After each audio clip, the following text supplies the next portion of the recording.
Muli po mga kababayan, palakpakan po natin ang Community Wind Ensemble Band na alay ng Barangay Bibura. Atras po tayo, atras. Kasi tatamaan kayo eh.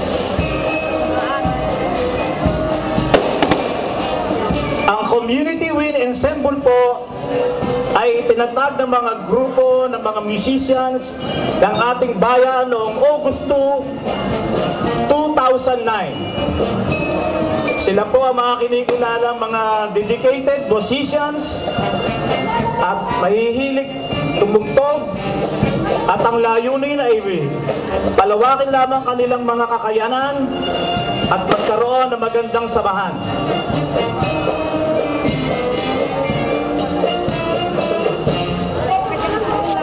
At doon tayo sa putilan.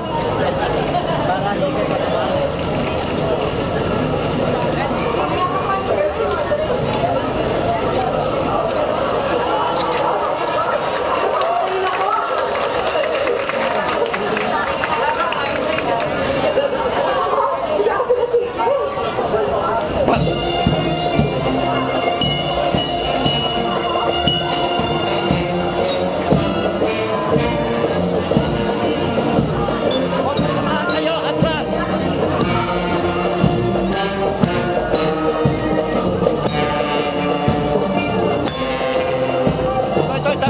susunod po nating banda ay ang Imus Youth Symphonic Band 83 ng City of Imus, Cavite. Ito po ay alay ng Barangay Dulong Bayan sa pangunguna ng kanilang punong barangay